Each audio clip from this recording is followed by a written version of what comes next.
Y'all, I'm so excited for today's episode on many levels because today I am going to interview Jeremy on the topic of his professional soccer career. I'm usually the one asking you questions, so I'm kind of nervous and excited and a little bit. I'm not always the best at interviewing, so I'm like a little nervous. I had like this obsession, this passion burning inside me. I had to play soccer all the time. But then very quickly, I realized I wanted to be a goalkeeper. I mean, like very quickly. So at that point, I would start waking up at 5:30 a.m. every morning. That's crazy. Yeah, as a kid in middle school. Yeah. I was actually training with another goalkeeper who was an elite goalkeeper in a Division I school. And he said, bro, there's no shot you're going to go to a good school because you don't play Sundays. And so I knew I don't play Sundays. I'm going to be a pro. How in the world is this going to happen? Well, I've got to be the hardest working person I know. So what would you say is the biggest misconception about being a pro athlete? The biggest misconception? Yeah, okay. Well, I think... Welcome back to another episode of the Jinger and Jeremy podcast. And Ginge, how you doing? Good. How are you doing? I'm doing well. Y'all, I'm so excited for today's episode on many levels because today I am going to interview Jeremy on the topic of his professional soccer career, how he got there, and also like how he arrived at that. And then once he was there, realizing that what he had worked for was not where he was going to stay long term. It'll be a very short interview if we're going to look at my professional career. We're going to talk about all things soccer. So I hope you're a fan of soccer. We're also going to talk about like pursuing a dream and investing so much in it. And then when that shifts and changes, how you approach life now, like looking back on those years, did you feel like you wasted your time? So let's get into it. So Jer, I'm the best person to do this interview with you because I literally just asked Chat what to ask you about your professional Chatty career. Patty. My friend Chatty Patty. She was helping me out because I know very little about soccer. I've actually learned a lot being married to you, but I'm going to do my best to ask you a couple questions. You're going to do a great job. I feel I'm usually the one asking you questions because let's face it, Ginger's the most interesting one out of the two of us.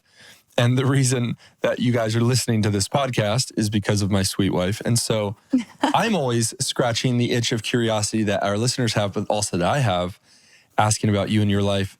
And what's really funny is sometimes the people will comment and say, you know, for instance, I'll go, Ginger, how are you doing these days? And then somebody will be real concerned, like, how does he not know how she's doing? And I'm like, guys, like we do understand that there are cameras here and we're doing this for you guys as well. For you guys. But there are other times where I'm genuinely asking questions that I do not know the answers to. It's actually really fun for us to sit down and do this, just to like learn more about each other.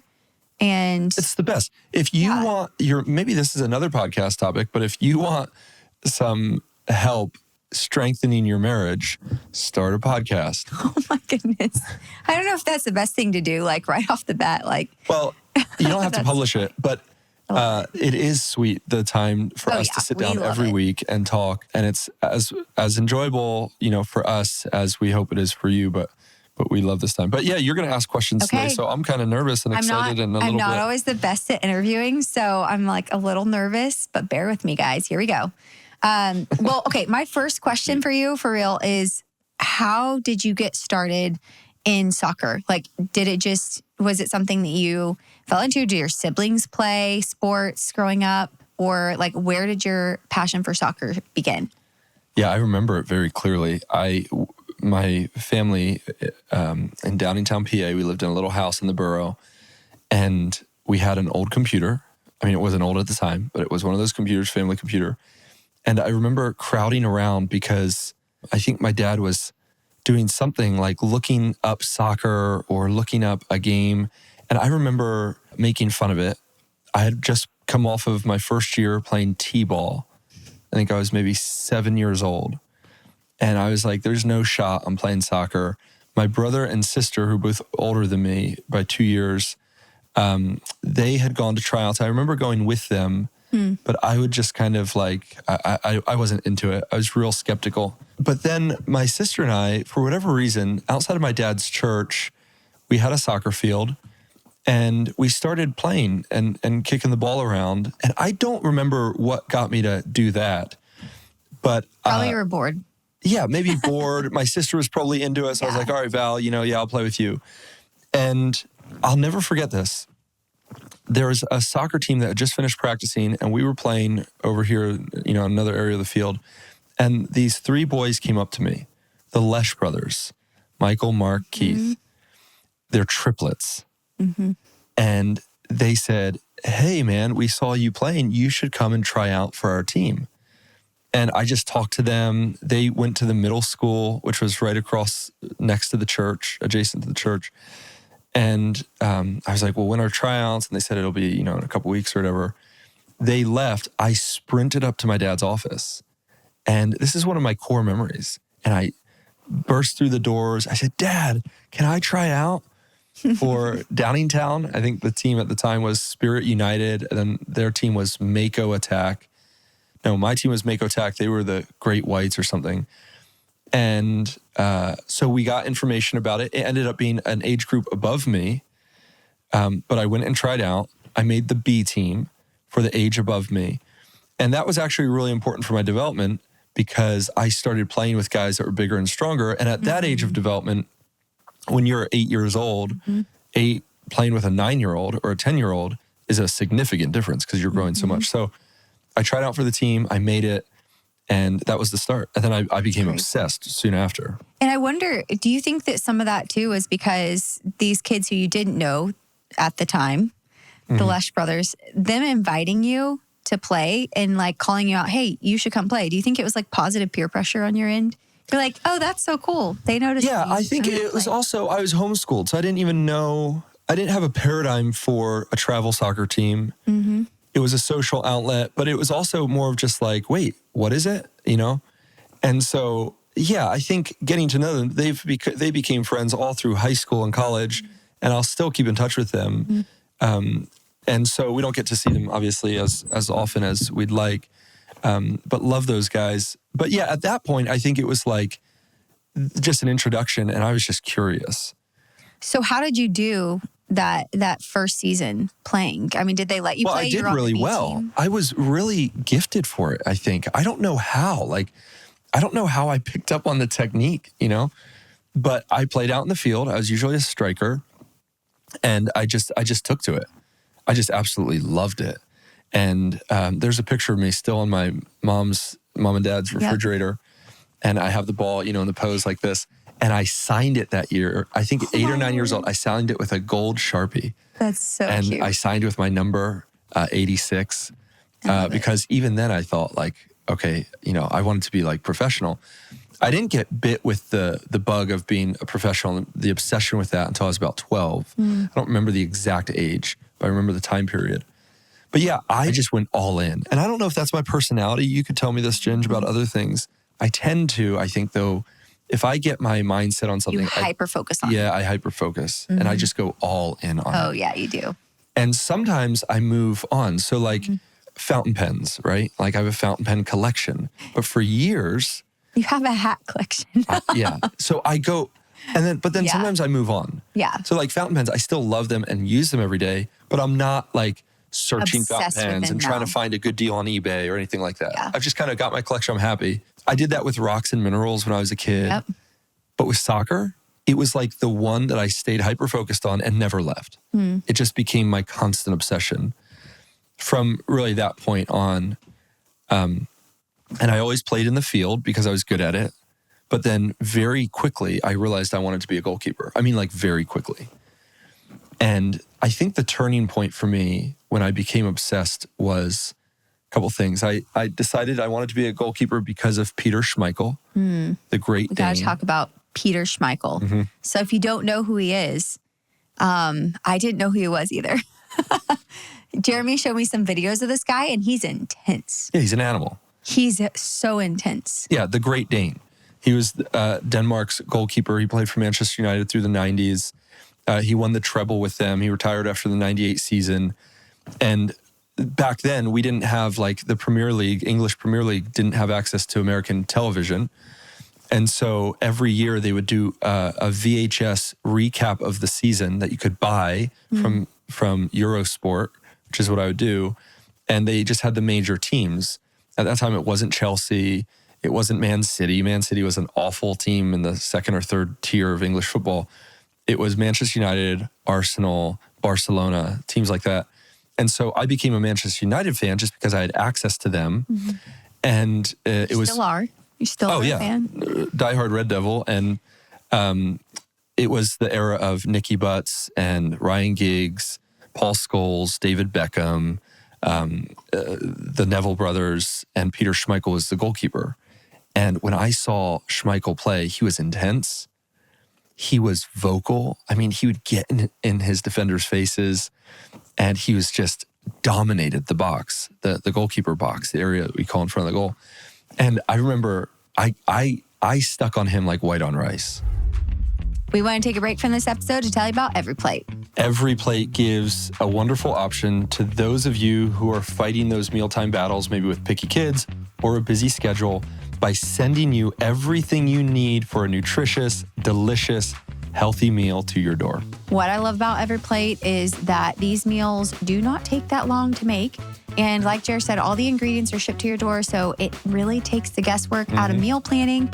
We definitely eat way more meals in the house when we have Every Plate delivered to our door. Oh, it's fantastic. And it doesn't break the budget. That's a huge thing. When you eat out, which is the alternative, or you order DoorDash because you're so busy, you're spending like 60 to 70% more. Well, Every Plate is actually going to be cheaper and save you money. Check out this offer. If you try Every Plate, you get $2.99 per meal on your first box, plus 10% off for a month. So each meal is $2.99 and 10% off for your first month. So go to everyplate.com/podcast, use code GINGER299, JINGER 299. Claim your offer. That's code GINGER299 at everyplate.com/podcast. Get $2.99 per meal on your first box plus $10 off for a month. Ditch the dinner time dilemmas with Every Plate. Sleep is the foundation of everything you do. How sharp you are mentally, how you feel physically, what you can get done in a day. If you don't have a good night's rest, your whole day is shot.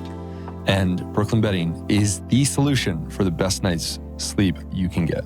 Oh yeah, before we had our Brooklyn bed, let me just say, we did not sleep great for a couple years because our mattresses were so uncomfortable.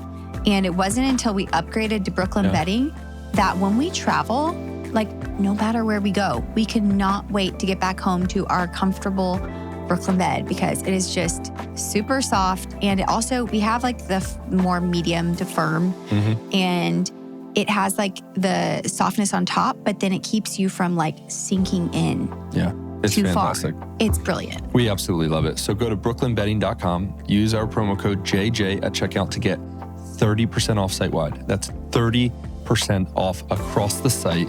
This offer is not available anywhere else. That's brooklynbedding.com, promo code JJ for 30% off site-wide. Support our show and let them know that we sent you. Now back to the episode.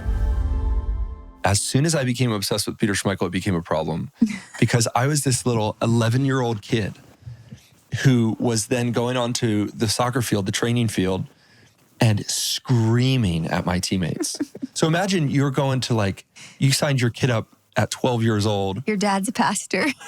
Yeah, my dad's a pastor. We're at the church field. Oh my gosh. And I'm sitting there ripping into your kid because he's not defending or he didn't track back. Zach, track back. My dad's apologizing. Guys, I am so sorry. He's been watching the World Cup or he's been watching Schmeichel. And I just became so intense. And, but I was emulating my hero, Yeah, that's so fascinating. I mean, I wish I could see you in that place. I've seen some home videos and honestly, it is hilarious because I see you as an adult and I'm wondering now, I'm how is Finn going to be? Because our little man is full of personality and we have a couple others who have a lot of spunk, I have a feeling we might be on the sidelines of some games apologizing to parents. I'm really curious. I'm really curious to see. But even your dad, though, even when you were small, didn't he call out he thought you were going to be an athlete? Oh, Was yeah. that your dad? Within When the you were first walking few in a couple months, you were really athletic and stuff, even as a baby. Oh, and Finn is that way. Our girls are very agile and athletic, but Finn especially, Finn's already dribbling the ball. Yeah, it's wild. At 11 months, it's insane. He was repeatedly kicking the ball as he walked. and then pivoting. Like there's a video of him, the ball deflects and he pivots and turns and you're just like, I don't think that's normal for 11 months, but you've had a lot of that same skill, even as a baby, which is kind of interesting to think. Like, not every parent's probably gonna say like, my kid's gonna be a pro athlete. Have you seen that video of the mom and the little boy throws a ball at the dad, and the dad catches it, and he's kind of this pudgy little kid, and she goes, "That boy, I tell you, he's gonna be a professional athlete," and the dad throws the ball back and it hits the kid in the face, and he jolts back. Yep. Exactly. Yeah. You can't always predict. Yeah. But with you, like getting more interested in soccer, were you part of like travel teams? Yeah, it was travel. So because I was homeschooled, I didn't go to a public school team until high school. There was actually some controversy there. They were upset because I think some of the parents were upset because maybe I threatened somebody's position or something, but they thought he's homeschooled, he can't play public school sports, not realizing, or maybe they did, I don't know, but that we pay taxes. So you have access, actually. Even if you're homeschooled, you have access to a lot of the resources public school would offer. But yeah, I played travel soccer. And at the time, I mean, things have changed so much in youth soccer, but my dad would travel everywhere and the whole family sometimes. But I remember my dad would preach every Sunday in Downingtown. And we would sometimes drive down to Virginia Beach 6 hours. Whoa. And play a tournament. And then we'd drive back Saturday night. And at the time, I didn't value and appreciate it. I'm a kid, but now I'm like, the sacrifices my parents made.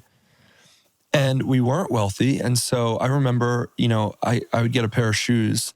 And I chose to purchase a pair of shoes that I could use as indoor soccer shoes and also sneakers. And that's the way I got my dad to buy them because they were like $70 or something. We'd always pay $30 for our shoes. We'd go to the what's the indoor flea markets? The swap meets. Yeah. We had like a swap meet in Downingtown, and we'd go to some of the stores there and find like Nike shoes or something for $30. We weren't going to pay more than $30. Wow. I don't remember the exact day, but me buying a shoe more than $30 was like a momentous occasion in my life. That's huge. But I convinced my dad to buy some Sambas, and I said, "Dad, because this is I won't need to buy a pair of shoes for soccer. I'll wear these for both." And so he said, "Okay." That's crazy. Yeah. But I was so obsessed that I remember my dad wanted me to take a break because he didn't want me to burn out. And he'd say, "Why don't you take this winter off?" I'm like, "Dad, I can't. I have to play." I had like this obsession, this passion burning inside me. I had to play soccer all the time. That's crazy. And so you said there was a moment that shifted where you started to realize that you could actually make it. And did other people say that to you? Were there like relatives, coaches, anybody who was looking at you and like, okay, this kid has potential, even as opposed to like your peers? There was, United Sports Training Center opened up in Downingtown, Pennsylvania, and it was this multi-sport complex focused on soccer. And I went there before they were even open to the public. I started going there and training because I knew the owner, Ted Van Buren, and he let me come, and I lived my life there. And I must have been around 11 or 12 at that point when USTC, we call it, opened up. And Tony Williams was a coach from England. He started this academy at the USTC, and it was regional. So kids from like Virginia up to New York, even further up north, would come down for these academies. And for 2 or 3 days, we would camp out at USTC and we would train. And he ran it like a professional club. I think he was at Crystal Palace for some years, or not. Tony wasn't at Crystal Palace. I forget which club he was at. And so he kind of was instilling like this English training academy. And some of the players that would come from inner city New York were absolutely unbelievable. I mean, just the most incredibly skilled, gifted players. And I rose to that occasion. So being around those players, it like elevated my game. And it was so intense. And we would play till 10 o'clock at night. Then you'd sleep, wake up, eat breakfast, and play soccer all day. And it was incredible. And I remember there was one night where my buddy Ernie was there, and I had my bag, and we all had uniforms, like training uniforms and stuff. It was very felt very professional, like the academies would be in Europe. And I remember that night thinking, I'm going to be a pro. I'm going to be a professional. This is what I'm going to do. That's crazy. And I never looked back. Wow. I was so devoted to being a pro. It wasn't a question. It was a determination. I'm going to do this. And then it got to the point where it was like, I didn't see a purpose in playing if I wasn't going to be a pro. So like some of my teammates, I'd be like, are you going to go pro? And they're like, well, I don't know. I'm like, why are you playing? Like, I didn't understand. They couldn't enjoy the game just for enjoying soccer. They're like, well, I'll see after college. I'm like, what are you doing? Like, wow. And I think for me, it was because I sacrificed so much. Mm-hmm. So at that point, I would start waking up at 5:30 a.m. every morning. That's crazy. Yeah, as a kid in middle school. Yeah, that's wild. And by myself. My parents never pushed me to do a thing with soccer. Mm. In fact, they would say, hey, do you want to cool off? I wonder if that's why you were so interested in it. Yeah, maybe. Because they weren't like, you need to do a sport. You need to be disciplined in this. I had teammates who would come and were very gifted, and they would play and they would score 3 goals, and then they would sit there on the bench and like cry and be like, I hate this. Because they were forced to do they're a sport. like, I don't want to play. Yeah. I'm so sick of this. Yeah. And I'm like, oh, sorry, man. Like, that's so sad. But it was what they did, Wow. We want to take a break from this episode to tell you about Article. I don't know if you notice where we're sitting, but we're sitting in chairs. These are very comfortable chairs. They're not just any chair. These leather chairs are literally so comfy. I'm about to take a nap. And they're from Article. A few things about how comfortable they are, but also how durable they are. You will have this furniture for years. Yes. And how affordable it is. This does not break the bank. Yeah, and these are great because if you have kiddos, if you have a lot of activity, people coming in and out of your house, like Jer said, these are going to last for a very long time. And I love that they're genuine leather. Yeah, they're fantastic. And here's the deal. You can actually save more money. You get $50 off your first purchase of 100 or more just for our listeners. It's exclusive to us. To claim, visit article.com/ginger, and the discount will be automatically applied at checkout. That's article.com/ginger for $50 off your first purchase of 100 or more. And I'm going to tell you, you're going to get lost in the website. You're going to go there with an agenda for one area of your house and say, we need chairs here. And then you're going to see something else. You're going to get a dining table. You're going to get outdoor patio furniture. And here's the thing. We've been bamboozled before. We'll go on a website, see something, good price, get it. It's flimsy. You don't have to worry about that with Article. Everything's quality. This episode is brought to you by Pocket Hose, the world's #1 expandable hose. As a homeowner, I love this thing. Everybody needs a good water hose. And in the past, we've had trouble because some water hoses, you get them and you're like, why did I buy this? It doesn't function like I want it to, or it just cracks, it doesn't bend well. You're trying to like lug it across the yard and then you have to like roll it back up. Not with Pocket Hose. It's amazing. These things are durable. It has a 10-year warranty. And like Ginger said, when I use it, Felicity likes to help me in the yard too. So you turn the water on, everything expands. And so the hose gets longer and you use it. Turn the water off and it's really fun. As the water goes out, it de-expands. It's like a slinky. It shrinks and it all goes, it's like a slinky. It all goes back. So it's so easy. You don't have this hose like covering your yard. It's durable, it's strong, it's got a 10-year warranty, like I said. If you need a hose, why wouldn't you get Pocket Hose? 100%. And here's our offer. For a limited time, our listeners can get a free pocket pivot and their 10-year pattern sprayer with the purchase of any size copperhead hose. Just text JJ to 64,000. You hear that? Text JJ to 64,000 for your 2 free gifts with purchase JJ to 64,000. Message and data rates may apply. See terms for details. Now back to the episode. I would train every morning. In Pennsylvania, you get rain, snow, everything. It's crazy. And I would go out there in the snow and I wasn't even doing fun stuff. Like I was working on my technique. So I was juggling the ball, right foot, left foot, thighs, both feet. How many times were you able to juggle it? Like my record one morning I counted, because I would count every morning and I'd always have to improve. 2003, I counted. So 2003? I can't do it 2 times. Yeah. It took me probably 45 minutes. That's insane. So the biggest thing at that point isn't the technique. Like if you're worried about the technique to keep the ball up, you've got awful technique. It's not the technique. It's just now at that point the mental focus or like the will to do it. Like now I wouldn't even want to do that. Yeah, but like that's part of proving to yourself what you can do. Yeah, it was the dedication aspect of it, and it was working on the fundamentals. So working on your left foot, right foot, that kind of thing. And so, yeah, I was just like, it did something. And that's what's so interesting now being a parent. You realize you have a ton of influence on your kids, and yet they are these individuals that are autonomous from you. Nobody could have sparked that in me. That's crazy. Nobody could have planned that. It just happened. And you go, yeah, these kids are just individuals who are autonomous, separate from you, and you have influence on them, but they're going to have their own passions and their own desires and pursuits in life. And that's so interesting. And like that just continued throughout the years. And then you did go to college and you went to Syracuse. Well, here's an interesting thing before going to college was because of my dad was a pastor, he had the commitment not to play on Sundays.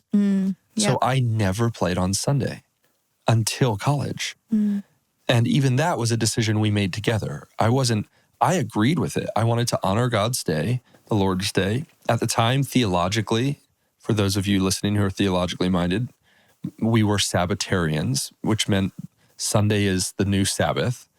And so you can't do any work or labor activity like that. I'm not a Sabbatarian now theologically. At the time we were, neither is my dad really. But I really appreciated that because it kept church and Christ at the center of our life. When you get good at a sport, or even if you're not good, but you're just super involved, it becomes your life. You're traveling every weekend. You're never together as a family. You're all over the place. And I remember sitting there knowing like my team was in the final of the tournament because the final was always on Sunday. So if you win your games on Saturday, you play Sunday. And it hurt sometimes going to church instead of going to those games. There were a couple times my dad, and this just tells you the kind of character and godly man my dad is, even though theologically we were convinced like we should honor this day in a special, unique way, he always valued and saw at the heart of God's law is love. And there were several times where the team did not have another goalkeeper option because you always have two goalkeepers. And instead of just going, well, sorry guys, you're high and dry, my dad would say, okay, you can play in the championship on Sunday to help them. That's awesome. I would do so gladly. Wow. And so I was on board with that. Really sweet. It wasn't like I wasn't kicking against my parents for that. But I think that fueled the flames even more. Well, because like you told me, there were so many people who would say you're not going to go pro. You're probably not going to play in college, right? Because if you don't play on Sundays, as like that's the main time probably for people to see, right? Showcases, tournaments. You're giving every other goalkeeper or athlete who's vying for your position or a position in college a leg up because you're only showing up half the time. And so 2 instances when I was very small, I remember a guy in my church, I don't know why, I think I was probably playing soccer in the church and he probably came over and said, don't play in here, you're going to break something. And I remember like I was small enough where I was like looking up at this guy and I must have said, but I'm going to be a pro or something like that. And he just said, you're not going to become a professional. Like there's no chance. And I remember his name. I remember the moment. Oh my goodness. Like there's moments like that. And I think you could ask a lot of athleets or not even athletes. If you've accomplished something, one of your dreams. Somebody said you weren't going to accomplish. Yeah, and I don't know why adults would say stuff like that That's to a so kid. sad. Yeah, less than 1% of all soccer players in this country But you don't need to tell a kid that. You need to let them try to strive to be their best. Yes. And that's a good aspiration. You don't want to dampen passion.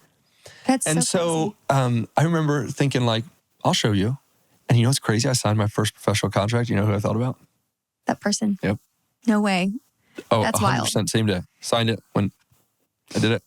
But some of that stuff drives you, right? And then another instance was I was actually training with another goalkeeper who was an elite goalkeeper in a Division I school. And he said, bro, there's no shot you're going to go to a good school because you don't play Sundays. And if you don't play Sundays, you're not going to play for the best teams, which is what always happened. I was always second-rate teams. So like FC Delco. I didn't play on FC Delco. That was the elite team in Pennsylvania until my senior year of high school. And we went to nationals. And I played a year up with them. But I never played on the team I wanted to be on because I wasn't available Sundays. And the other elite goalkeepers who were very good could play Sundays. Wow. And so it always it always demanded that I had to work harder. And there's an aspect to that of character building, which is so valuable. Like, you've got to overcome. Nothing's going to be handed to you. And so I knew, I don't play Sundays. I'm going to be a pro. How in the world is this going to happen? Well, I've got to be the hardest working person I know. And so I needed my work rate and the opportunities I did have to just be that much better. Wow. And so that actually factored into me and my college decision, because I had different schools that were looking at me. I had interest from Wake Forest, Boston College. I caught wind of this coach at Hartwick College, Ian McIntyre. And Hartwick College used to be the school in the 70s and 80s for soccer, national champions, kind of the elite. But they had just fallen off. They didn't have the institutional investment and all that. But they had gotten a new coach recently, Ian McIntyre, and he scouted me, and I spent some time with him, and I realized, oh, he's the real deal. Like, this guy's legit. And again, with my singular focus of what's going to get me to the next level, I had the awareness to think, yeah, I could go to Boston College. I could go to Wake Forest, these elite programs, but I wasn't the highest recruited there either. So they were offering me money, but there was going to be a goalkeeper there who's on a full ride. And I was going to have to pay some of my way or whatever. And I realized, yeah, the sticker price of going to Wake, top school in the ACC or Boston College would look great. But if I sit for 3 years, that's not going to get me to the professional level. I need to go somewhere where I can develop immediately. That's a lot of pressure because you're thinking about what you've worked for all of those years from when you were really young up until that time, and then making a decision on what college you go to would ultimately, like, in God's providence over all this, but like determine where you end up if you go pro or not. Totally. So did you make the right decision? I did 1,000%. So I went to Hartwick. Yeah. It was a small Division III school for every sport except men's soccer and women's water polo. Bummer. So the two sports that were Division I out of all the other sports. So I went there knowing, okay, who's going to invest in me and what program's going to build me and take me to the next level. Yep. So I spent 4 seasons there, redshirted my freshman year. But then my 4th year I played, Ian McIntyre went to Syracuse with Yuka Maslin and the coaching staff and took me with him to rebuild Syracuse's program. And so I spent a year at Syracuse, and Syracuse went on to win the national championship, and they're now one of the most elite schools in the ACC. They moved conferences. I always wanted to play in the ACC. Played in the Big Ten when I was there. But they're one of the elite programs in the country. And it's no surprise. I mean, Ian McIntyre and Yuka Maslin, the coaching staff there is just phenomenal. But I saw something there. Like, I knew this guy can take me to the next level. I trust him, and I trust his investment in me, and it'll take me to the next level. You were the MVP, weren't you? Was it at Syracuse and Hartwick? Both. Yeah. Incredible. Team I mean, captain. I'm not surprised. Yeah. That's awesome. I was just looking up some of his stats before, guys, and I was going to read some, and then he was like, no, don't read any of that. Don't read any of that, because I thought it sounded pretty cool, but I don't even know. I don't even know soccer that much. But it was, I mean, in Hartwick, you started almost every game, 53 appearances, standout junior year, strong record, multiple shutouts. You were named the goalkeeper of the year, MAC and MVP level player. And then team captain, MVP at Syracuse, 79 saves, multiple shutouts in one season. I don't know what half of that means, but then you went to Asiolu. Yeah. We have to talk about that. How was that transition in your professional career from playing? Because Asiolu was that, I don't actually know what level they are. Yeah, well, that's a sort. So in the first division in Finland, but coming out of college, my singular goal, I went to Syracuse. Technically, I had finished my undergrad at Hartwick, so I started my master's at Syracuse, but I knew I wasn't going to stay there. So I became the worst student. Master's in business? Yeah, well. No, what was it? No, it was my MBA, and it was finance, yeah. But I started my MBA with business administration or business management. I got kicked out of that program like 3 days before our first game, because what happened was I went to Syracuse knowing this is my final year. I'm focused purely on signing professionally. So all of my focus, not a single ounce of it, is on my master's degree. I'm not going to finish my master's degree. I'm going to go pro. So I get into the MBA. They put me into the MBA program, and I missed all of orientation because we had 2-a-days and I was training. So like 2 or 3 days before our first game, my coach gets notification that I'm unqualified, disqualified to play, because in order to be a collegiate athlete, you have to maintain a certain GPA and all this stuff. Well, the MBA said he's a no-show. So he's not even in our program. So they had me meet with the vice president of the school.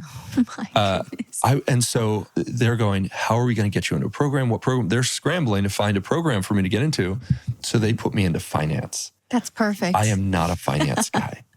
And so I'm like, well, what class am I going to take? So I take all these electives. I became that guy, like showing up into class with a hoodie and a water bottle and like not locked in on everything. And in master's programs, this is really funny. Like now having my master's of divinity and doing my doctorate, and that it's like a master's degree is different than an undergrad. The standards are different. They're much more, they're less focused on the minutia of your grade. They are project oriented, at least with an MBA. And I remember one time, like to get a B is not a good grade. Do most people like want to be there doing a master's program yes. because they sign up for it, right? Yes. To continue in their profession, you've got whatever. professionals in all stages of life who are hustling. They're or working. are you the only one who didn't want to be there? Yeah, probably. If you're in a master's program, but there's other athletes, who are That's there. So but funny. I mean, I loved it. Syracuse is an incredible school. I wish I could have gone back and now finished you that. wish you would have Yeah, actually paid more attention. I wish I would have logged in a little more. But I remember one time I wrote a paper and I got an A minus. What does that even mean? He didn't want to give me a B because a B in that program is like, you're really not doing well. And so the professor was really gracious. But so coming out of college, I had the opportunity to go into the MLS. So Los Angeles Galaxy, Philadelphia Union, some clubs wanted me to come into camp. But I took the counsel, and I think it was wise counsel, to go overseas to a smaller club in Finland, Asiolu, and great pronunciation, by the way. Well, it's just because I've heard you say it before. Yeah, phenomenally It looks like done. Acoulu. Looks like my last name almost. Yeah. It's Oulu. Yeah. But when I went there because I knew this is a smaller country, smaller division. It's easier for Americans to get in there with work permits and play, but it's a place I can develop. And are they known for like people scouting there, like looking to like, especially in Scandinavia, and the Scandinavian leagues are very good in Norway, in Sweden. I have a question because I don't know much about this, but like I know, European, whatever, all the soccer clubs, all these people that are really great, but like, are half of those people not from Finland, or are the majority of the team, are they from Finland? Well, when you get into like the European soccer leagues, you will see the leagues are primarily comprised of nationals. It's only when you get to the elite leagues, like if you go into the English Premier League or La Liga, you'll see teams that don't have a single Spanish or a single Englishman on the pitch. As a Man United fan, I don't like Arsenal. And Arsenal was known for just bringing in all internationals. Anyway, for lower leagues and stuff, you'll have a lot of nationals. But you always do have internationals coming in. Yeah. So we had, I would say, predominantly Finnish players. But you had Kenyans and Ghanaians, or not Kenyans, Ghanaians, Nigerians, and then Europeans, like Germans, a couple Americans, that kind of thing. Yeah. And what was it like going over to play in Finland as opposed to like playing in the U.S.? Was there a culture shift going there? Yeah. Was it like harder? I mean, weather-wise, let's just talk about the weather. Yeah. I showed up, it was negative 30 degrees. Insane. And you're not training outside at that point. No, you're training inside. But the Finnish soccer players are like the Finnish culture. Oh, wow. It can be very abrasive at times, rough, tough, not soft. I mean, Finns are not pansies. And they are very, they're a strong people and can be an abrasive people sometimes, especially for us Americans. Like, it would be very abrasive for us. They don't feel compelled by the social norms that we have. Like, I remember we'd be eating a pregame meal or something, and I'd be trying to talk to my teammates, and they'd go, "Jeremy, we're eating." And I'm like, "Okay, like let's talk," and they're like, "We're eating." Like they just want to eat. We'll talk after. Or like so as Americans, we feel the need to like fill the silence with, like pleasantries. "So how was your day? Yeah. So what you been up to?" Because we don't want this awkwardness. They'll just sit there. They're not awkward. If there's something to talk about, they'll talk about it. And the training was very much like that. The jump from the collegiate game or the amateur level game to the professional game, one of the biggest aspects is speed of play and the physicality. And going to Finland, it was very much like that. It's very fast, very physical. So it's not like an Italian or a Spanish league, which is a lot more technical and a mental, beautiful game. It's a lot of physical. And so for me, that was a huge adjustment. We would do the training, and even in Syracuse, they like consider your body in preseason. They're like, all right, we're going to take this day off, or we're going to do a relaxation day. We would do 2 or 3 a days in the Finnish winter, indoor on hard turf, and we would train for 2 hours every session, 2 or 3 times a day. And it was just like constant pounding. And the game itself was very physical. I was thinking about this the other day. I've only recently stopped getting periodic headaches from some of the elbows to the temple I received during games there. That's crazy. You go to scoop up the ball and the guy would run through and he'd put an elbow to your temple. And I remember one time I'm like, I think I blacked out on the field, and then like came to, played the game, went to the hospital afterwards, or like the team doctor went to the hospital, scheduled an MRI. And they're like, "Yep, no, you're good. You're not concussed." And I'm like, "No, I'm pretty sure I've got a concussion." Like, that's remember, insane. Is it in Tommy Boy where he says, "It doesn't hurt so much here or here, more here." And he's got this huge black spot on his face. I was like, "No, I'm pretty sure I'm concussed. Like, it's a pounding headache that won't go away on this side of my head where I was elbowed in the temple." And they were like, "Yeah, take these pain meds and you're fine." And I was like, "Okay, I think we're..." So what would you say is the biggest misconception about being a pro athlete, and specifically a pro soccer player? That's a good question, babe. Thank you. Chatty Patty. I love it. You're a good interviewer. Well, some of these questions are mine. I wonder if Diane Sawyer, how she interviewed without Chatty Patty. I don't know. She just had to think about it. And yeah.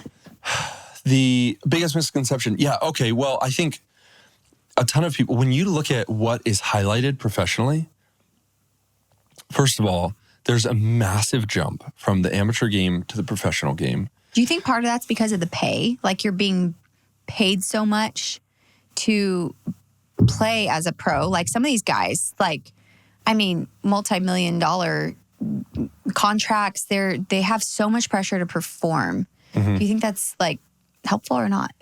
Well, it changes the game for sure. So a lot of guys experience this change from the game they've always loved to it's strictly business. And before you play, there's business involved as well, full ride in college or whatever, but it's not as cutthroat. They're not turning college coaches over every 2 years. They're trying to let them build a program, typically. But in the college game, it's like everybody's job is on the line always. And so there's this cutthroat environment. So that changes the nature of the game. It's just a lot more demanding. The other aspect of that is like you could get traded at any time, especially in an American league, or depending on the contract, you could just have a bad performance and they trade you to another team. Your whole family's uprooted. You got to move. That's crazy. And so the demands of that. But then one of the misconceptions is the jump from the amateur game to the professional game is a much wider gap than people realize. And so you always hear the guy who is like a wannabe kind of be like, "Oh yeah, I played with that guy. I could have gone pro, but..." And you go, okay, but actually, even if you're looking at lower league pros, whether it's in soccer or any other sport, to get to that level, there's a significant jump. So perfect example in America for the MLS. Every year we have this draft from college players into the MLS. That is not a guaranteed contract. If you're drafted, that means you're welcomed to training camp. We had so many guys come through training camp who were drafted. I don't think a single one, maybe one got signed. It was like, oh yeah, this guy was a top prospect. He killed it in college for 4 years. He comes to training camp. They look at him for 2 days, go, yeah, no interest. Wow.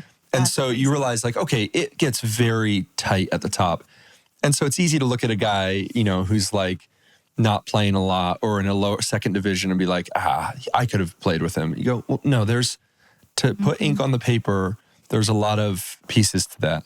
But the other aspect is we focus so much of our media attention on that 1% of the 1%. So if only 1% of kids go pro in a sport in a country like America, it's different in other countries, I'm sure, but similar statistics, then our media is focused on the 1%. Turn on SportsCenter every day, you will see the same names. Luka Doncic, Lionel Messi, Cristiano Ronaldo, LeBron James.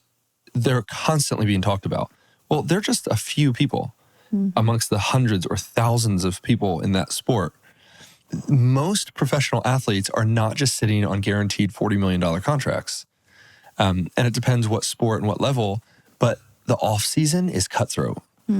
Because guys if they're not on a guaranteed contract, for instance, we just had Jordan Kunashik from the NFL. He was a journeyman in the NFL, played 6 years primarily with the Browns, came out and spoke to our athletes at the university. He's a Christian, godly guy. And here's a reality we don't think about. If you're a journeyman, you're fighting for a contract, right? Well, you're in training camp. You're not on a guaranteed money. You're not in a guaranteed contract. You get a concussion. Are you reporting that? No you just keep playing through because you don't want to be let go. Yeah, you go on concussion protocol and now you're a non-factor. And they have no obligation to you. You're not on contract.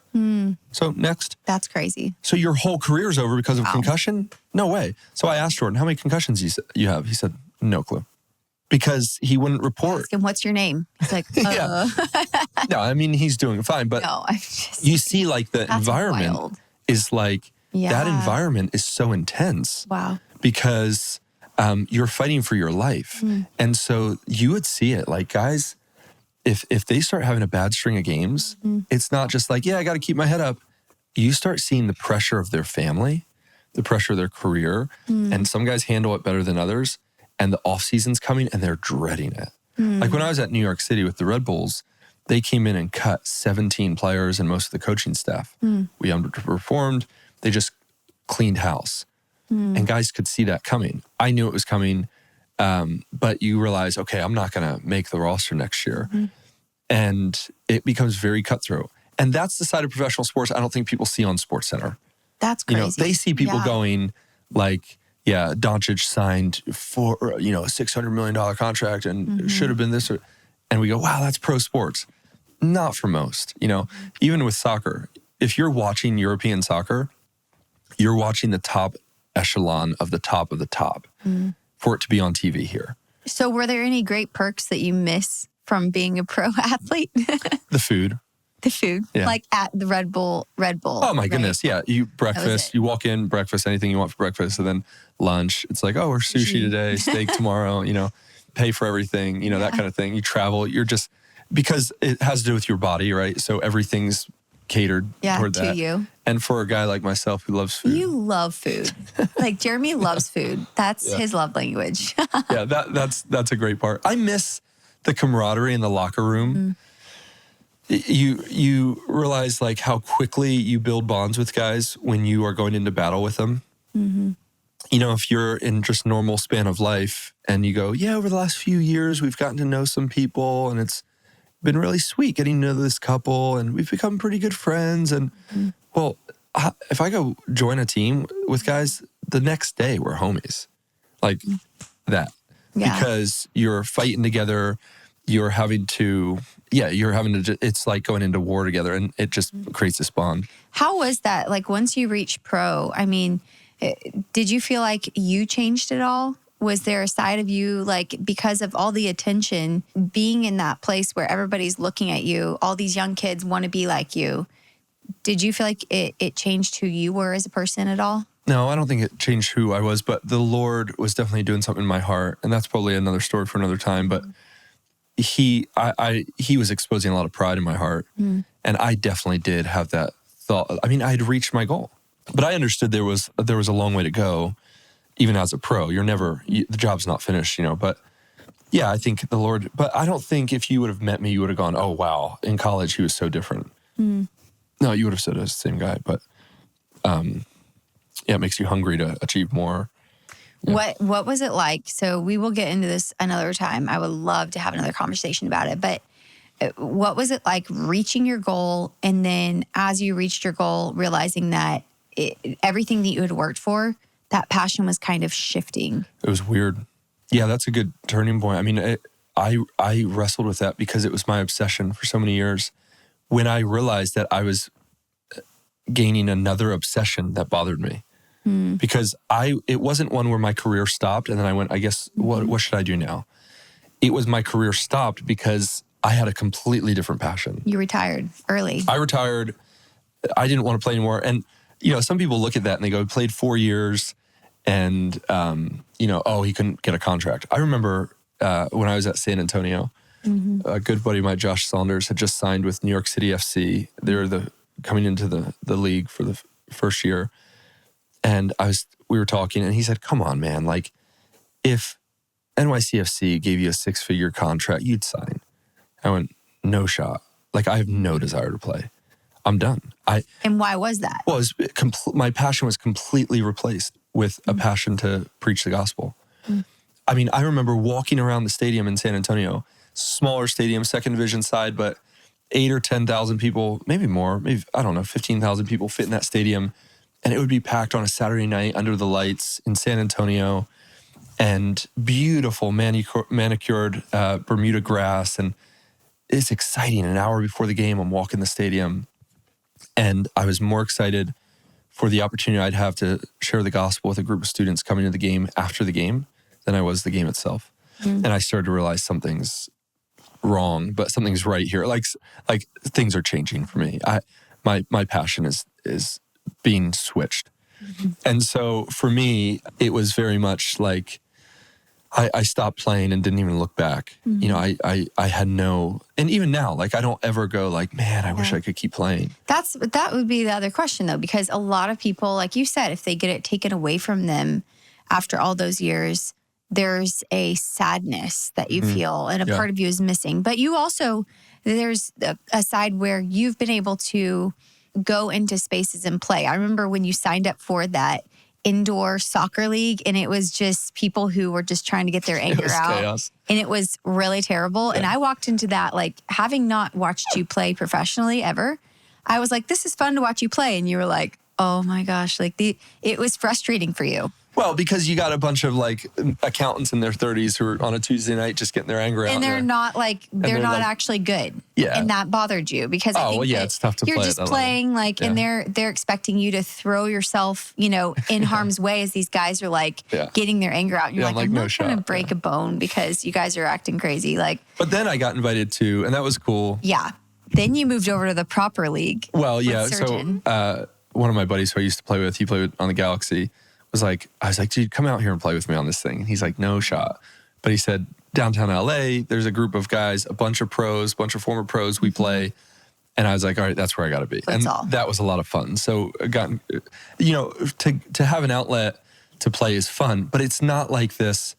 I feel bad for some of my buddies, some of my teammates. It's like their career's over and they don't know what to do. And it's an identity crisis. For me, it was like, ministry was like, oh, I've found my calling. Like, this is where I need to go. Yeah. And then soccer became, okay, this is over, next. Like, this part is now. And it's cool to be able to use now, working with the university and the athletes there and things like that. I can use that passion and that experience for good. Oh, yeah. It's super cool to see, like, what you've been able to do, even with the university where you work now. And developing programs for the athletes that are beneficial for them, even spiritually, on the spiritual side of things, but then cool programs. It's really neat to see how like you're doing all of that. And nothing's wasted and nothing is the career that you had was part of your life story, but then it's awesome just to see how God's given you opportunities to use that even now. Yeah. It's been fun. Hey, thanks for interviewing me, Jen. Anytime. I told him that I wanted to interview him on this. It wasn't his idea. And he was like, I don't know. And I was like, yes, I'm doing this today. So Thanks It's a lot of for fun. sitting down and letting me interview you. And I want to get into the ministry side of things too. I think we should talk about a couple Laredo things at Yeah, some that'd be fun. point and how all of that transpired, how we got there to ministry. Get into the ministry world a I bit. like it. And I love you. Guys, thanks for hanging out today for another episode of the Ginger and German podcast. Like, subscribe, do all the stuff, leave us a review. Also, what would be cool is leave us some topics you want us to talk about in the comments below. We always look through those. I appreciate you guys, and we will see you, God willing, next week.